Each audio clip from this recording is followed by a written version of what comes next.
Meet the Mets, meet the Mets. Step right up and greet the Mets. Bring your kiddies, bring your wife. And how you doing? How you living? How you feeling, folks? Back for another episode of the Idiots City Night Lights. Now, of course, I gotta be back on the airwaves. It's been a little bit. I tried to make a previous recording, and it just it didn't go super well on the old laptop. Seems like that is dying, so I finally got everything over to the new laptop, and I'm excited to be making a show. Now, of course, this is coming hot off the heels of the Mets, this Tuesday night, dubbing it up in LA against LA. That was a huge win for the Mets. They really need to go out there and do what they did, and they were able to bring home that great win, 7-4 win. They did make me feel a little nervous towards the end, but hey, absolutely phenomenal performance by our Mets. I love seeing the kid Vientos just be an absolute stud for this team. Definitely not, can't expect anything more out of the 24-year-old. Had an absolutely phenomenal season. He's helping, share the load with Lindor, with Pete, with Marte. He's really one of those extra guys in this lineup that's been able to do damage. Now, with that being said, my previous episode was actually going to come out prior to this one. I was going to do it prior to this whole Dodgers series, hot off the heels of the Phillies series win. But with that being said, that's all right. We're in the NLCS. Whoever thought we were going to get here? I'll tell you what, not me. I didn't think we were getting here. I thought we were selling at the deadline. But this is one hell of a spectacular team who consistently finds a way to get it done regardless of who's in the lineup. They make it work. Everyone plays their role, whether it's moving runners over like Marte did in the Phillies series. It's coming up with big home runs like Pete has during the Brewers series. It's hitting the ball like you do at an MVP level like Lindor. Or it's playing baseball like you're freaking out of your mind like Mark goddamn Vientos. I love to see it. I love that the Mets are absolutely balling. This is the hottest Mets team I've ever watched in my entire lifetime, and they just keep on rolling. So I'm very excited to see what's to come of this next series. Are the Mets going to be able to make it to the World Series? To be genuinely honest with you folks, I don't know. I really don't. I hope they do, because it'd be really, really cool. But with that being said, I'm just excited for the Game 3 matchup. Now let's get a quickly see who's doing the pitching for Game 3. Let's see.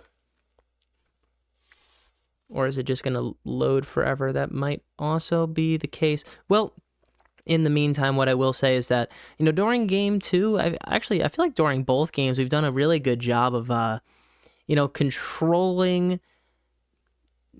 the to-be MVP in Shohei Ohtani. We really haven't let him get crazily off the hook, really, get at us like an absolute wild man. And of course, my internet goes out on this computer because it does at least 7 times a day, just to make you feel A-okay. And now I don't even have an internet setting. I guess we're free balling it. Oh, now it's back. Maybe we'll do something. Maybe we won't. Who knows? All right, now that I'm back connected to the actual internet, let's see if I can pull up these starting pitchers. But we've played Ohtani pretty well, and that's been, to my surprise, very, very awesome. I did not expect that for just, for what Ohtani's done. No one's really been able to handle, No one's really been able to handle Lindor so far, but we found a way to handle Ohtani, and I think that was extremely important. Now, for this Game 3 matchup that's going to be at Citi Field, we got Sevy on the bump, baby. Sevy's looked great. He looked phenomenal in his Phillies outing up until the 7th inning, and I got no problem with that. That's an unbelievable outing, especially in the playoffs, and if we can get something similar to that against the Dodgers at home, take Game 3 and put it in our pocket, I'd feel pretty damn good about it. I'm not going to lie. And, over these next 3 Mets home games, I'm really hoping that they're going to be able to take, at least they got to take 2. You got to take 2, because you can't be going back to the land of the Dodgers, You just can't. You can't be going back down. You can't be going back in a extremely close series. You got to come up out of these next 3 games. And this next game with it's Sevy on the bump versus Walker Buehler, I feel pretty good about that, and I'm hoping to see Sevy absolutely light it up like he has before. Now, just to get back into these lineups, Teoscar Hernandez, phenomenal. Like, the one thing I will say that's a little different from the Dodgers to the Phillies is that the Dodgers, although they have the same type of talent as the Phillies do up and down their roster, especially in terms of hitting the baseball, I mean, they're absolutely lights out. They have a great lefty-righty mix. I will say, they do have kind of playoff, I guess, stars like Enrique Hernandez, or better known as Kike Hernandez, someone who's been able to do it time and time again, in the playoffs especially. So the Dodgers have me nervous, guys. I'm gonna be 100% honest. I'm a little nervous about what's to come of this game, but I'm also very excited just because the Mets are so hot. Every single player so far has had their part. I'm still waiting on a big Francisco Alvarez moment because it seems like pretty much everyone in the starting lineup has had a bit of a moment here, But I think Alvarez might get one soon. I like to see that we have McNeil back in the lineup. Someone I didn't expect. I like him coming off the bench. I think that's going to be a solid spot for him, especially because we need lefties. So to get another lefty bat in there could potentially be huge for us. I know we did have a hit the other night, which was awesome. So I'm very excited to see how that goes. Now, the one thing I think I'm realizing is that Phil Maton scares me as a Mets fan, man. I don't know exactly what to do with him. I want to think that he's better than he really is, but I just don't know. I just hope we keep bringing Peterson out of the pen for 3-4 innings a game. That's the one guy I know I really can rely on outside of Edwin Diaz. So I hope that kind of keeps ironing itself out. We also have Reed Garrett and Ryan Stanek, who have been phenomenal this playoff so far. But interestingly enough, I've only named one lefty, and that's David Peterson, a starting pitcher who's coming out of the pen. So we might have some potential issues with that, especially going against, Shohei Ohtani being a lefty, Freddie Freeman being a lefty, Max Muncy being a lefty, Gavin Lux being a lefty. I would say 3 of those guys got a lot of pop in that bat, so definitely going to have to be something we're a little hesitant of, especially moving forward in this series, especially because the Mets play in a tiny ballpark, Would not shock me to see a lot of big flies going on over the next 3 games. But with that being said, I'm excited to see what's going to come. I know Nimmo has a foot injury. I hope, he's able to keep playing through that, keep playing strong, keep playing like Nimmo plays. Obviously, we've seen a bigger role for Jesse Winker, a guy who we acquired at the deadline, kind of taking over that JD Martinez spot. Ooh, excuse me. But it's also been very helpful because we definitely need that type of lefty in the lineup. And I think, a guy like Jesse Winker is going to be able to really help this team propel itself forward.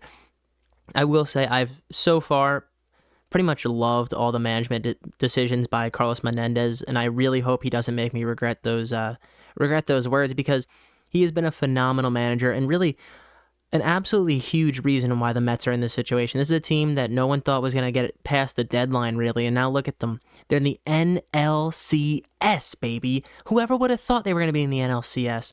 So I'm really excited to see just kind of what they have to come. It's going to be exciting to watch on Wednesday, the October 16th at 5:08 to see how this Mets team does. Why the fuck is Game 5 at 2 o'clock in the afternoon? That's a whole nother discussion, but I hate that. But outside of that, I'm excited to see how the Mets play this Wednesday. I think this is really going to be a huge game for us, especially if we can steal one with Sevy on the bump. That would be awesome.